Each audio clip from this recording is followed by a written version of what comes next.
A day in my life as a feeling on a vlogger for today's video. Good morning mga ka-feeling!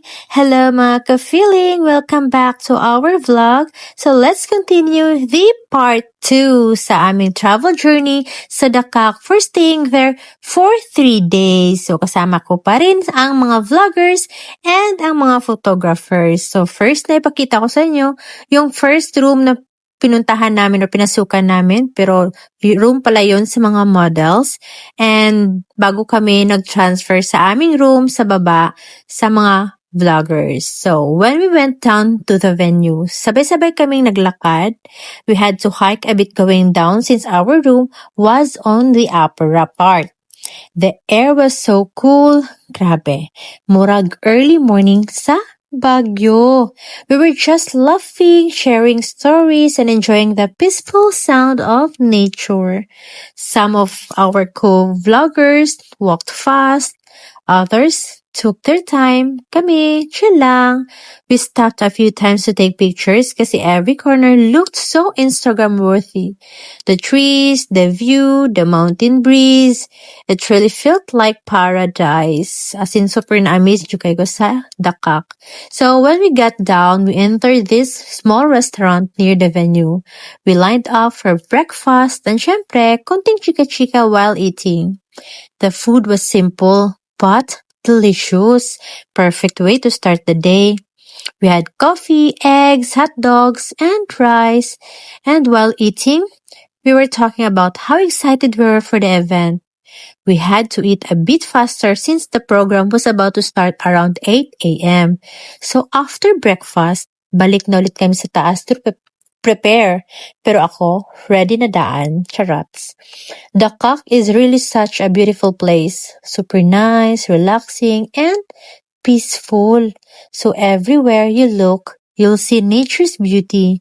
The sea, the palm trees, the mountain view. Na-amaze talaga ako sa mga rooms nila. Especially the one we stayed in. Ang ganda, cozy, and very clean. So sama-sama kami ng mga vloggers doon. Pati na ang mga photographers. So pagbaba namin ulit sa venue, I was so amazed by the decorations. Murag wedding Jude. As in true lalo. The whole theme was so elegant kasi nga it was the Mi Ultimo Amor Bridal Expo. So everything looked like a fairy tale setup. My arc of flowers, soft lights, and the overall ambience, sobrang classy, sobrang elegant. Ang daming booths and sponsors showing off their products like gowns, photography services, souvenirs, invitation designs, lechon belly from Cebu, mga milk tea stalls, and nandun din ang sauna products, and even motor bars. So, and not just that, ang daming magagandang flowers and bouquets, parang flower garden. May pure cocoa chocolates na super lamig yun, as in pure cocoa taste. May mga bags, accessories, handmade kimonas, and even a visa processing booth. Perfect for travelers na gustong mag-abroad. So, nandun din. So, everything looked so creative and classy. And of course, kami ni Habi were also busy taking videos and photos everywhere. So every detail was worth capturing, from the setup to the crowd's excitement. Then, lumabas na kami sa venue kasi may ribbon cutting. So the ribbon cutting started. Venus Ra was there. Yes, Miss Universe Venus Ra. You heard me right. The moment felt so grand. There were drums playing, photographers everywhere, and si Habi nagpalipad pa ng drone para makuha lahat ng angles from above. Ang ganda talaga ng view sa taas. Kita ang buong venue with all the colorful tents and decorations. Tapos, nag-choco cheers up sila after sa cutting ribbon. Pumasok na din kami sa loob para umupo at maghintay magsimula ang program. So before the main program started, they played the national anthem and everyone stood proudly. After that, nag-start na ang performances, different dance groups showing cultural and modern numbers. Super lively and fun. The stage looked so elegant, full of flowers and beautiful details.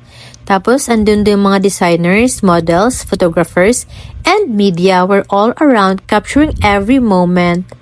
And the lights, the sound, the music, everything was on point. Tapos, nag-screen viewing din sa hall view ng Dakak Golf and Beach Resort. Grabe, super lawak. Super ganda talaga. Then, the event continued with a raffle. And guess what? We got lucky.